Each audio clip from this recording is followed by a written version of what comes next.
Divorce ఇస్తే నేను పెళ్లి చేసుకుంటా అంటే, ఎందుకు చేసుకోవాలి నిన్ను ఏమని చెప్పేసి అని గట్టిగా అడిగితే, నీ భర్త నీకు మంచి డ్రెస్ మంచి సారీస్ కొనట్లేదు, నన్ను చేసుకుంటే అద్భుతమైన సారీస్ కొంటా, చందన కాదు అది కాదు ఇది కాదు ఎన్నే తీసుకెళ్ళిపోతా అని చెప్పేసి అని ఏవో కబుర్లు చెప్పాడట. చెప్పేటప్పటికి ఆ మంది లేదు మేము ప్రేమగా ఉన్నామంటే 2వ రోజు వచ్చాడు, 3వ రోజు వచ్చాడు, 5వ రోజు వచ్చాడు, 10వ రోజు వచ్చాడు. ఈమె కొంచెం మారింది. నా భర్త నాకు కొనట్లేదండి. ఓ రోజున చాలా బాధగా, మీరు మీ మీద నా మీద మీ ప్రేమ లేదంది. ఎందుకు ఎలా మాట్లాడతావు అన్నాడు. నాకు మంచి సారీస్ ఏమి కొనట్లేదు కదంటే, ఇప్పుడే చాలా అందంగా ఉన్నావు నువ్వేది కట్టుకున్నా బాగుంటావు, ఇంకెందుకు నీకు సారీస్ అంటే, లేదు అలా తప్పించుకోకండి, నాకు మంచి బట్టలు లేవు, నాకు మంచి సారీస్ లేవంటే, రాని తీసుకెళ్ళి మంచి సారీస్ అని కొనిచ్చేసి వస్తాడు. తెల్లారి బాగా వచ్చాడట. ఇదిగో ఇక నువ్వు అలాగన్నావు, నా భర్త ఎంత మంచోడు, నా మీద ఎంత ప్రేమ, ఇది కొనేసాడంటే, ఇది కొన్నాడు కానీ నీకు జ్యువెలరీ కొనలేదు, బంగారం నెక్లెస్ ఏది, గాజులు ఏవి, నీకు ఇవేవి అవేవి అని చెప్పేసి అని మరలా మాట్లాడు. ఊరుకోవయ్యా, ఇట్లా మాట్లాడతావు, మా గొడవ పెడతావు అని చెప్పేసి అని భార్య అంది. అలాగన్నా కానీ ఆ యొక్క తను రోజు వచ్చి నీకు జ్యువెలరీ కొనలేదు, గోల్డ్ కొనలేదంటే, ఓ రోజున వెళ్ళి వచ్చేటప్పటికి బాధగా ఉందట. ఏంటి అని అడిగాడు. వాట్ హ్యాపెండ్, ఏమైంది అన్నాడు. నా మీద ప్రేమ లేదంది. ఏంటి ఇలా మాట్లాడతావు అన్నాడు. నాకు జ్యువెలరీ లేదు కదా, గాజులు లేవు, నెక్లెస్ లేదు, హారం లేదు అని చెప్పింది. ఎందుకు అలా మాట్లాడతావు, మన పేద కుటుంబం, అట్లా కాదు. ఇంటి పక్కోడు ఏమంటాడంటే, నన్ను పెళ్లి చేసుకుంటే నీకు అన్నీ కొనేస్తానంటాడు.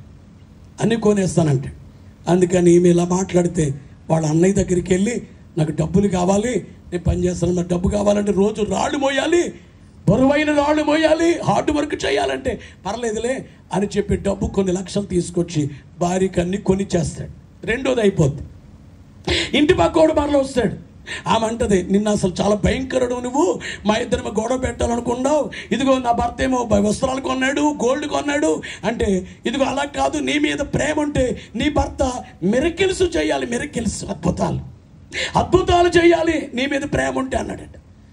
ఇదేంటి అద్భుతాలు అందట, దేవుడు చేస్తారు అద్భుతాలు, నా భర్త ఏం చేస్తారు, లేదు అద్భుతాలు చేయాలి, నేనైతే అద్భుతాలు చేస్తా అన్నాడట. భర్త రోజు ఇట్లా మాట్లాడుతున్నాడు. ఓ రోజు నీ మారిపోయింది, బాధగా ఉంది, ఏంటి ఆరోగ్యం బాగలేదా అన్నాడు.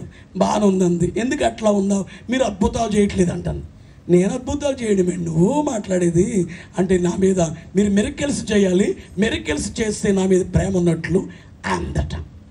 అంటే ఏంటి మిరకిల్ చేయడం ఏంటి అని చెప్పేసారంటే, నా మీద ప్రేమ లేదు, ఇంటి పక్కవాడైతే ఇట్లా మిరకిల్స్ చేస్తారు ప్రేమ ఉంటే అన్నాడు. హో, ఇవన్నీ మార్చేది వాడా అని చెప్పేసి అని మోకరించి, దేవా నా భార్య మిరకిల్స్ చేయాలంటుంది, ఏం చేయండి, మీరు చేస్తారు మిరకిల్స్ ఏంటంటే, దేవుడు వచ్చి 2 స్టిక్స్ ఇచ్చారట, 2 కర్రలు, 2 స్టిక్స్ ఇచ్చి, ఇదిగో దీనితో కొడితే గాడిదగా మారిపోతారు, మళ్ళీ దీనితో కొడితే మనిషిగా మారుతారు అని చెప్పి ఈ 2 స్టిక్స్ దేవుడు ఇచ్చారట. తీసుకెళ్ళి బీరువాలు పెట్టుకున్నాడు. ఇది కొడితే గాడిదవుతారు, ఇది కొడితే మనిషి గాడిదవుతారు, దీనితో కొడితే ఆ గాడిద మనిషిగా మారుతారని చెప్పేసి అని గమనించాలి. ఓ రోజున ఇదన్నీ చేసేది ఆ భార్య, నా మీద ప్రేమ లేదు, అయితే నువ్వు అది చేయట్లేదు, ఇది చేయట్లేదు, అలా చేయట్లేదు, ఇలా చేయట్లేదు అని చెప్పేసి అని అన్ని మాట్లాడుతుంటే కోపం వచ్చి, ఆ భార్య మాట్లాడుతుంటే భర్త కోపం వచ్చి ఆ బీరువాలు స్టిక్ తీసి భార్యను కొట్టాడు. గాడిదకి అర్థముగా మారిపోయింది. అయ్యయ్యో, నా భార్యకి అర్థం అయిపోయిందని 2వ స్టిక్ తీసుకొచ్చి కొట్టాడు, మనిషి అయింది. అప్పుడు భార్య అందట, మిరకిల్స్ భలే మిరకిల్ చేశారు, నాకు సూటబుల్ భర్త మీరు, చాలా మంచి భర్త మీరు అంది.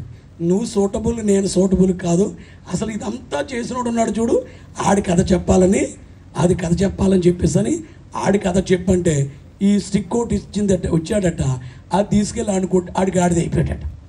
ఆ గాడిద అయిపోతే ఆడిని తీసుకెళ్ళి ప్రతిరోజు రాళ్ళు మోయించి ఆ 2వ స్టిక్ అన్న దాచిపెట్టాడట. ఆయన ఫస్ట్ స్టిక్ మాత్రం ఇచ్చాడు, రాళ్ళు మోయించి కొన్ని సంవత్సరాలు మోసిన తర్వాత జాలిపడి అప్పుడు 2వ స్టిక్ తీసుకుని వెళ్ళి కొట్టేసరికి మనిషి అయ్యాడట. అప్పటికి ముసలోడు అయిపోయాడు.